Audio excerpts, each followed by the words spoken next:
Alegrei-me com os que disseram, vamos à casa do Senhor. Olá, eu sou o Pastor Alan e essa é mais uma Quinta Teológica. Toda quinta-feira, às 10 da manhã, aqui no canal da Igreja Batista de Bom Retiro, você consegue acompanhar um estudo bíblico. Algumas vezes dentro de um tema, algumas vezes dentro de uma passagem específica e algumas vezes dentro de algum postulado teológico. Mas o nosso propósito é sempre trazer para você estudos bíblicos relevantes, de tal modo que você possa conhecer mais a teologia, principalmente conhecer mais a palavra de Deus e o mais importante de tudo isso, poder transformar isso em algo vivo, eficaz, algo aplicável à sua vida pessoal, algo aplicável ao seu cotidiano, algo aplicável ao seu dia a dia. Então, dentro dessa ideia, se você tem alguma sugestão de tema, se tem alguma sugestão de assunto ou de passagem pela qual você gostaria que nós estivéssemos trabalhando, você pode mandar a sua sugestão e aí, dentro do possível, nós vamos acatando. Vamos para o estudo de hoje?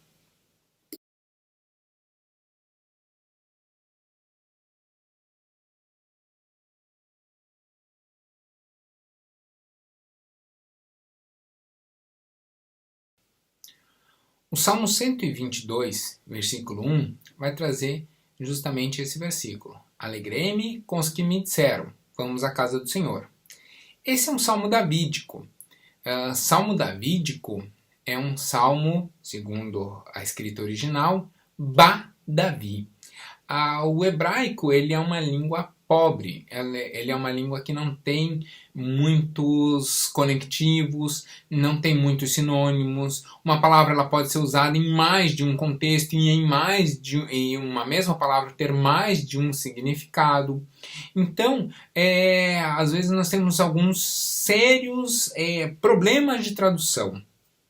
O Ba-Davi é um desses problemas. Ba-Davi pode significar tanto um salmo escrito por Davi, então o rei Davi teria escrito esse salmo, quanto pode ser um salmo escrito para Davi, ou seja, um salmo escrito para contar alguma coisa sobre o rei Davi, né? Ou seja, um salmo escrito sobre o rei Davi. Então, entre ser ele efetivamente o autor ou ser ele o personagem principal, nós temos essas duas possibilidades de interpretação.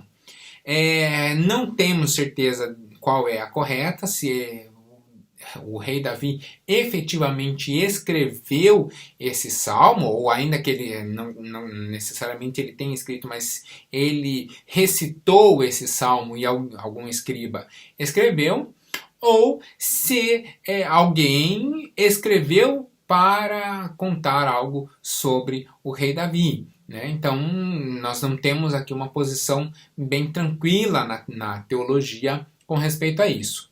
Mas o Salmo 122, ele é enfático e uníssono e peremptório quando a interpretação se dedica a compreender o momento pelo qual o Salmo foi escrito. Então, o Salmo 122 ele é escrito justamente no momento após a conquista da cidade de Jebus, que era a sede do reino dos Jebuseus, e que Davi transfere para Jerusalém, a capital, para então Jerusalém, a capital do reino. Ou seja, Jerusalém passa a ser a capital do reino ali.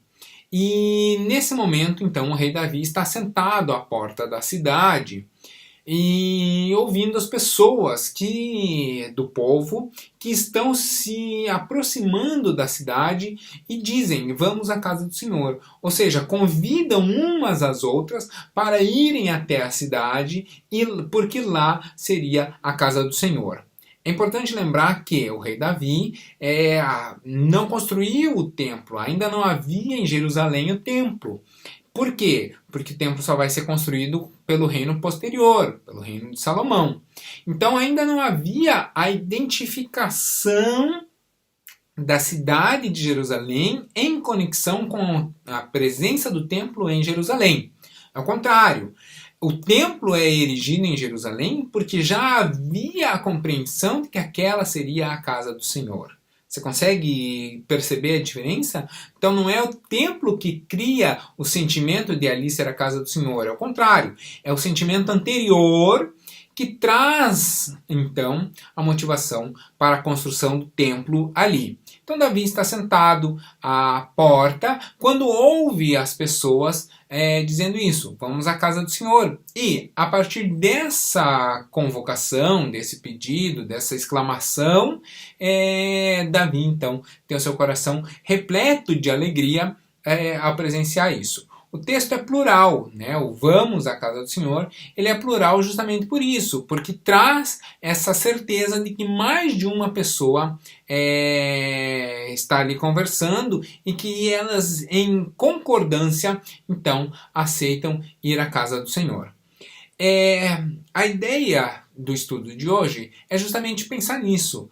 Poxa, agora nós estamos em um momento em que não está acontecendo os cultos presenciais. Como está o meu coração em relação a isso? Nós não estamos em um período de normalidade. Nós estamos em um período de paz, nós estamos em um período em que não há uma violência, ou pelo menos não há uma violência em função das adversidades de saúde que nós estamos passando.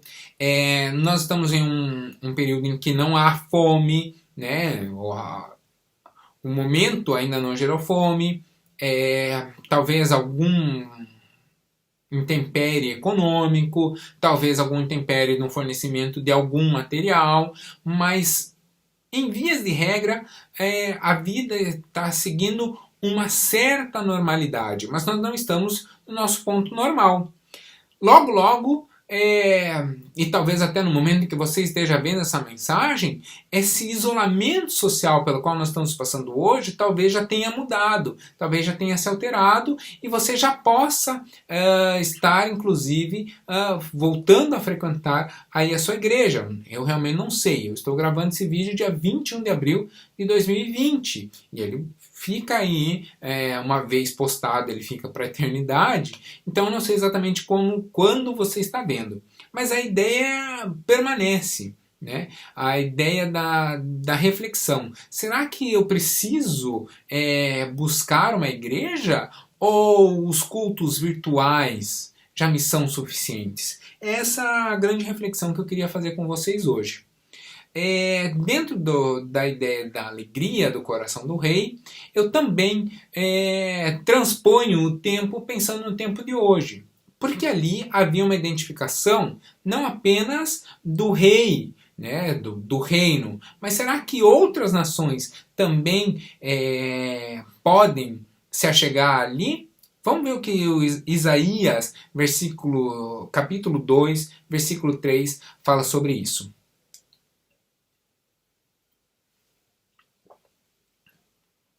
Isaías, capítulo 2, versículo 3, diz assim: Virão muitos povos e dirão: Venham, subamos ao monte do Senhor, ao templo do Deus de Jacó, para que ele nos ensine seus caminhos, e assim andemos em suas veredas. Pois a lei sairá de Sião, de Jerusalém virá a palavra do Senhor. Pois bem, se outros povos, outros povos vão encontrar em Jerusalém a palavra do Senhor, esse entendimento de que nós podemos nos achegar a uma cidade, a uma Jerusalém, também se aplica a nós. Do mesmo modo, a cidade celestial é conhecida como Jerusalém Celestial, né? A cidade das ruas de ouro é a Jerusalém Celestial. Então, a ideia de haver uma visão profética sobre a cidade de Jerusalém é de que ela também se aplica aos tempos de hoje, de que nós também temos uma nação, um lugar para nos sentirmos como nação. A ideia de se sentir como nação é muito curiosa. Quando você está fora da sua nação, quando você está fora, por exemplo, do Brasil, e você encontra um outro brasileiro, normalmente você conversa com ele: você é da onde? Eu sou do Tocantins. E você, eu sou do Paraná. E o que você está fazendo aqui? Eu estou aqui de passagem, eu estou estudando, eu estou trabalhando aqui e tal. E nós conversamos ali com uma pessoa sobre coisas que talvez nós não conversaríamos se nós estivéssemos em um país estrangeiro. Aliás, é muito curioso, porque quando você está numa viagem, por exemplo, de turismo, e você vai a um ponto turístico, e nesse ponto turístico você vê alguém com a camiseta da seleção brasileira, naturalmente as pessoas se aproximam dali, ainda que disfarçadamente, para perceber se aquela pessoa está conversando em português e se tem um sotaque brasileiro. Por quê? Porque dentro do nosso coração há um sentimento de nação, há um sentimento de pertencimento a um determinado grupo. Seja qual for o lugar do mundo em que você estiver, ao ver uma bandeira do Brasil, o coração muda, né? Então, quando a gente está passeando, por exemplo, por uma cidade, e aí tem mercado brasileiro, né? Cidade que tem presença muito brasileira, é muito comum ter os mercados brasileiros, que são mercados que têm produtos tipicamente brasileiros que não se acham em outro lugar. Farinha de mandioca, farinha de tapioca, feijão preto, né? Paçoca, pé de moleque, algumas comidas típicas brasileiras, né? Então, quando você acha em algum um mercadinho com a bandeira do Brasil, você passa automaticamente, você dá uma olhada e identifica aquela bandeira como sendo a bandeira do seu país. Esse sentimento de localização, esse sentimento de pertencimento a uma nação, ele é um sentimento muito próprio, muito interessante. Inclusive no dia de hoje, eu estou gravando hoje no dia do feriado de Tiradentes, né? Então a ideia de Joaquim José da Silva Xavier é de um sentimento de nação próprio, né? De um cuidado que ele tinha, de um anseio que ele tinha por uma justiça tributária e política melhor para o Brasil. Então, a ideia de pertencer a uma nação, ela nos traz uma proteção maior e ela é um sentimento que deve estar dentro do coração de todo crente. Por quê? Porque nós precisamos lembrar que, no caso, quem é brasileiro tem esse sentimento pelo Brasil. Quem é português tem esse sentimento por Portugal. Quem é finlandês tem esse sentimento pela Finlândia, ou pela Alemanha, ou seja, por onde for a nação a que a pessoa pertence. Mas nós pertencemos à nação celestial. Então o nosso coração ele deve estar cheio de desejo, de vontade, de saudade da casa do Pai, de vontade de estar junto a Deus. Olha o que o Salmo 84, versículo 1 até o 5 vai dizer. Salmo 84, versículo 1 ao 5 diz assim: Como é agradável o lugar da tua habitação, Senhor dos exércitos. A minha alma anela, deseja. A minha alma anela e até desfalece pelos átrios do Senhor. O meu coração e o meu corpo cantam de alegria ao Deus vivo. Até o pardal achou um lar, e a andorinha um ninho para si, para abrigar os seus filhotes. Um lugar perto do teu altar, ó Senhor dos exércitos, meu Rei e meu Deus. Como são felizes os que habitam em tua casa, louvam-te sem cessar. Como são felizes os que encontram em ti sua força, e os que são peregrinos de coração. O coração de um peregrino é alguém que caminha, é alguém que busca, é alguém que tenta encontrar algo além. Não é necessariamente um lugar, pode ser um encontro de si mesmo, mas encontra uma razão maior do que a razão da normalidade do dia a dia. Um peregrino é alguém que caminha em busca de algo e caminha por uma razão, e às vezes caminha de um lugar para outro. Então, o sentimento de pertencimento, o sentimento de ser como um pardal, um animal pequeno, frágil, sem grandes adjetivos, porque não é um animal, se você for pensar, mas não é o menor dos pássaros, realmente não é, mas ele não é colorido como um canário, ou rápido como um beija-flor, ele é cinzento, pequeno, comum. É um animal sem grande expressão, sem grande relevância a princípio, né? Você olhar para um pardal e olhar para uma grande arara multicolorida, ou olhar para um pardal e olhar para uma grande águia forte, poderosa, com unhas, né, garras grandiosas e perigosas.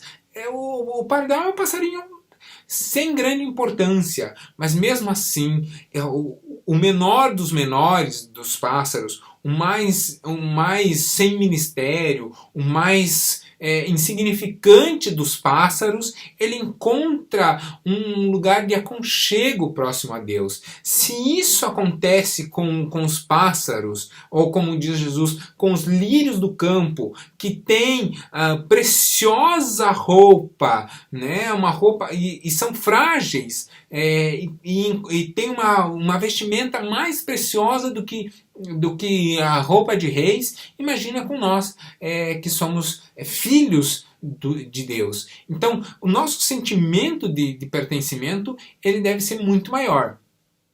E nós devemos ter essa identidade de nação do reino de Deus. Né? Então, esse sentimento de pertencimento ao reino de Deus. E esse sentimento deve trazer no nosso coração um impulso e um desejo de estarmos reunidos com os nossos irmãos. Ele deve gerar em nós o sentimento de que é necessário que nós nos juntemos com os nossos irmãos, por uma razão muito clara e evidente. Deus se manifesta os seus dons e os seus ministérios na coletividade. Deus volta os seus olhos para a coletividade e nos dá a possibilidade de exercermos o nosso ministério ali. Talvez você pense assim, poxa, mas qual é o meu ministério? Quando eu simplesmente vou para a igreja, canto com todo mundo e sento ali e ouço a palavra. Meu irmão pardal, você é um pardalzinho, mas é importante estar ali. Você não tem noção de como é bom para o pregador, como nos impulsiona e nos anima quando você está ali pregando a palavra de Deus e olha para a assembleia, né? Olha para as pessoas e você vê que pessoas estão prestando atenção. Você vê que aquilo que você está falando, porque você já estudou, você já compreende a importância daquilo, você vê que aquilo está sendo importante também para quem te ouve. Então, às vezes, só de você estar sentado ali, na cadeira, assistindo a pregação, olhando com atenção para o pregador, você é o maior dos incentivadores que é possível ali. Você é o melhor intercessor que há. Porque a pessoa veio, às vezes, está cansada, às vezes se sente despreparada, às vezes acha que as pessoas não gostam dela, mas ela está ali pregando porque lhe cabia dentro da escala dos pregadores. Às vezes a pessoa acha, poxa, mas eu estudei tão pouco, ou eu não conheço esse texto no original, ou eu estou inseguro para pregar sobre esse determinado tema, e aí você tá ali e vê alguém olhando com atenção para você, você é um incentivador, ou seja, não há atitude dentro da coletividade em que o seu dom não possa ser exercido. E olha que interessante, 1 Coríntios 12, 4 até o versículo 12. Esse trecho vai falar justamente sobre essa multidão de dons. Olha o que diz lá. E há diversidade de ministérios, mas o Senhor é o mesmo. Há diversidade de operações, mas é o mesmo Senhor que opera tudo em todos. Mas a manifestação do Espírito é dada a cada um para o que for útil. Porque a um, pelo Espírito, é dado palavra de sabedoria. A outro, pelo mesmo Espírito, palavra de ciência. A outro, pelo mesmo Espírito, a fé. E a outro, pelo mesmo Espírito, dons de curar. E a outro, operação de maravilhas, e a outro a profecia, e a outro o dom de discernir os espíritos, a outro variedade de línguas, e para outro a interpretação dessas línguas. Mas um só e o mesmo Espírito opera todas essas coisas, repartindo particularmente para cada um como quer. Porque assim como o corpo é um, e tem muitos membros, e todos os membros, sendo muitos, são um só corpo, assim é Cristo também.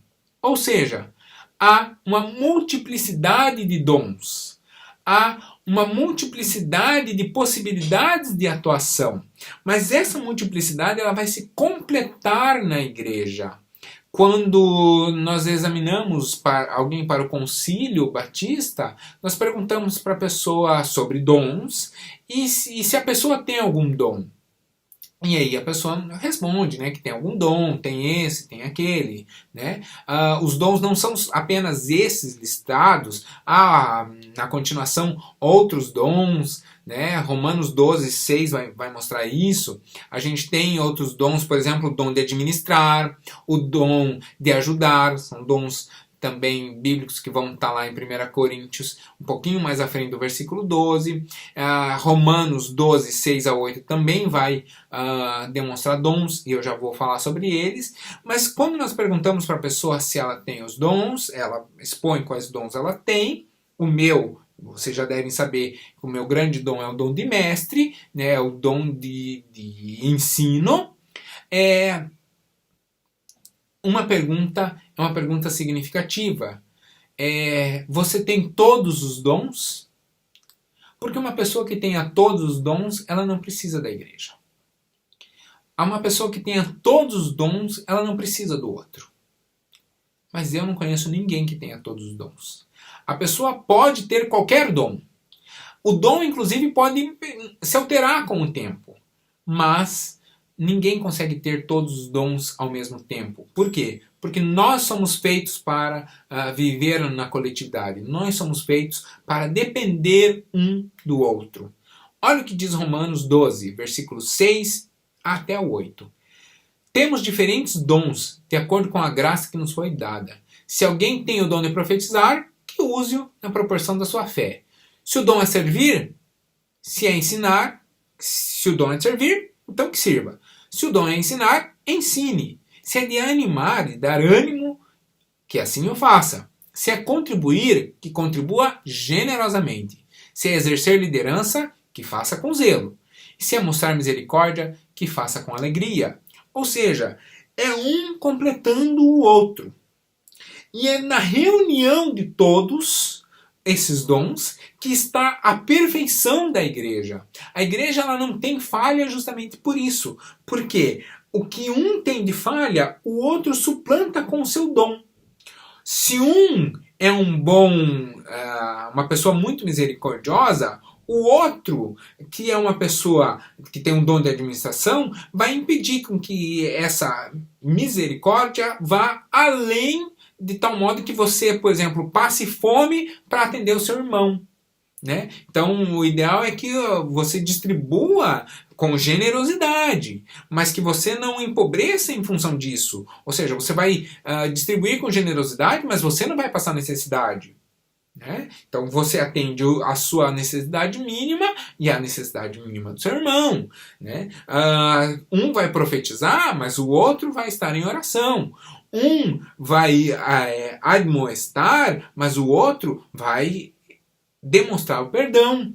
Então é na coletividade, é na junção de pessoas diferentes que está a grandiosidade da igreja. E é isso que nós devemos buscar.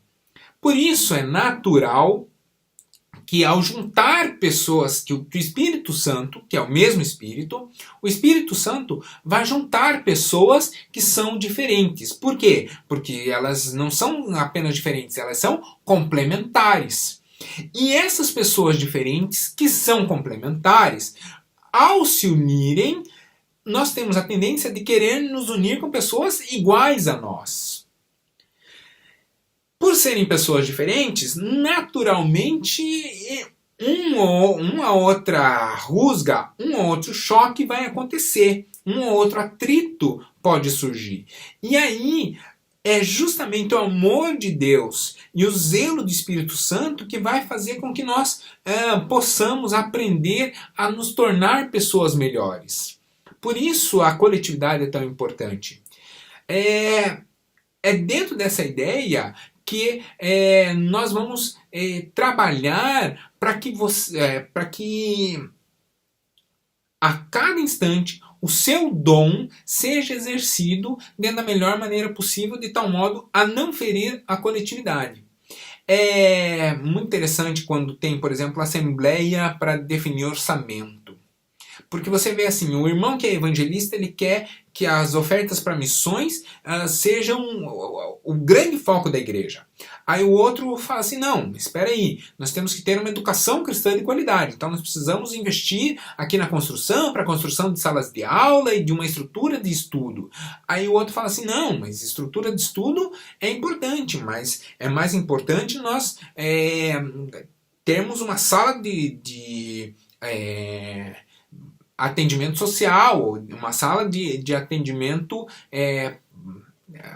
das necessidades sociais das pessoas. O outro vai ter o foco, não, nós precisamos ter uma boa palavra. Então, ao invés de investir no crescimento, nós vamos investir em equipamentos para que nós possamos transmitir para cá, transmitir para lá, e equipamentos de som. Aí o músico fala assim, mas se vai investir em som, tem que pensar também na música. E aí a gente vai fazendo essa composição. É difícil, mas a gente vai fazendo essa composição, cede um pouquinho para cá, um pouquinho para lá, cada um vai cedendo um pouquinho para chegar ao mais perfeito possível. Por isso que a igreja é tão importante, porque é uma série de diferentes, mas todos com o coração voltados para serem apenas um. E isso vai nos trazer um significativo e um grande crescimento pessoal. Por isso, nos reunirmos como igreja é tão importante. A ideia de nos reunirmos é tão grande, mas tão grande, que nós não podemos deixar com que essas coisas menores nos afaste da igreja. Então, nessa ideia que nosso pastor Lobo e nossos pastores sempre incentivam você a procurar uma igreja. Se você está em Curitiba, a Igreja Batista de Bom Retiro está com as portas abertas para te receber. Mas se você está em outra cidade assistindo esse estudo, procure aí na sua cidade uma igreja. Mas não procure uma igreja que te agrade. Procure uma igreja que te dê a possibilidade de exercer o seu dom. E aí, quando você estiver exercendo o seu dom, você vai ver como essa igreja vai te agradar. É lógico que há multiplicidade de dons, há um jeito seu de exercer o seu dom, mas se você estiver com o coração disposto a servir e a exercer o seu dom ali, você vai achar uma igreja bastante agradável ao seu estilo. Então, entre hoje, a situação que nós estamos, de não ter culto e ter apenas um culto virtual, ter o culto virtual é muito melhor. Se você tem alguma restrição, por exemplo, médica, meu pai assistiu muitos anos culto pelo tablet, porque ele já em avançada idade, ele já não tinha condição de saúde, era cadeirante, não tinha como ficar saindo, então ele assistia o culto pelo tablet. Minha mãe colocava lá o culto no tablet para ele. Mas, quando nós temos a possibilidade de nos reunir, isso deveria estar ardendo no nosso coração com grande alegria. E eu queria encerrar o estudo de hoje lembrando do Salmo 137, versículo 1 a 6, que diz assim: junto aos rios da Babilônia, nós nos sentamos e choramos com saudade de Sião. Ali, nos salgueiros, penduramos nossas harpas. Ali, os nossos captores pediam-nos canções. Os nossos opressores exigiam canções alegres, dizendo: cantem para nós uma das canções de Sião. Como poderíamos cantar as canções do Senhor numa terra estrangeira? Que a minha mão direita definhe, ó Jerusalém, se eu me esquecer de ti. Que a minha língua se grude no céu da boca, se eu não me lembrar de ti e não considerar Jerusalém a minha maior alegria. Salmo 137, versículo 1 a 6. O grande propósito desse estudo é justamente esse, que o seu coração esteja saudoso, cheio de vontade de se reunir novamente com os irmãos, cheio de vontade de estar ali numa coletividade santa, numa coletividade em que o seu dom é importante, em que o seu dom é necessário. Que o seu coração esteja ardendo de vontade de se reunir numa igreja e de receber o seu irmão também na igreja, né? Como dizia ali, vamos à casa do Senhor. Que o seu coração esteja ardendo de vontade de você voltar a se encontrar com os seus irmãos. Porque nem tudo é flores, nem sempre vai ser tudo mil maravilhas, mas ainda é melhor do que estar sozinho. Nós estamos em um tempo de paz, nós estamos em um tempo de tranquilidade, mas um tempo diferente, em que esse distanciamento se justifica. A esperança é que, tendo a possibilidade de se reunir, você não desperdice essa oportunidade, porque isso vai trazer crescimento na sua vida. Isso vai fazer com que o seu relacionamento com Deus aumente, que o seu relacionamento com Deus crie intimidade, que você tenha mais de Deus em todo o tempo, porque você aprendeu a olhar para o seu irmão. A palavra é muito clara ao nos ensinar que é impossível agradar a um Deus que não se vê quando nós não amamos o nosso irmão a quem nós vemos. Porque Deus, sendo invisível, Ele nos dá a oportunidade de olhar para o nosso irmão e ali encontrar a face de Deus. Ali encontrar o Deus a quem se vê. Olha que bacana o que a palavra diz em 1 João 4, versículos 12 a 14. Ninguém jamais viu a Deus. Se nós amamos uns aos outros, Deus permanece em nós e o seu amor está aperfeiçoado em nós. Sabemos que permanecemos nele e ele em nós, porque ele nos deu do seu Espírito, e vimos e testemunhamos que o Pai enviou seu Filho para ser Salvador do mundo. Você só pode testemunhar se você se relacionar com pessoas. E quando você está em uma coletividade exercendo o seu dom, é aí que você vai crescendo de etapa em etapa. Por isso, o meu desejo com o estudo de hoje é que o seu coração esteja ardendo de vontade de poder se reunir novamente com seu irmão. Enquanto isso não é possível, a gente vai se reunindo virtualmente. Vamos orar? Senhor, eu queria agradecer pelo estudo de hoje. Colocar como o teu povo cantou lá na Babilônia, em pleno cativeiro, que o coração estava ardendo de saudade de Sião. Que o nosso coração também esteja assim, ardendo de vontade de nos reunirmos com o teu povo, de nos reunirmos como teu povo e de juntos podermos celebrar o seu amor e o seu cuidado sobre a nossa vida. Eu desde já abençoo a casa de cada um, que o Senhor traga paz na casa de cada um nesse tempo, que o Senhor traga discernimento e tranquilidade na casa de cada um, mas faz com que o nosso coração esteja inquieto, com vontade, cheio de vontade, de nos reunirmos com os nossos irmãos e podemos celebrar as maravilhas que o Senhor tem feito em nosso meio. Eu desde já peço e agradeço em nome de Jesus. Amém. O canal está à disposição, esteja enviando a sua sugestão. Se você não está inscrito ainda, se inscreva para você não perder os outros estudos ou os outros eventos que vão acontecendo. Se puder deixar o seu like, isso é significativo para nós sabermos que você está vendo, está gostando e estamos aqui para abençoar a sua vida. Tá bom? Deus abençoe.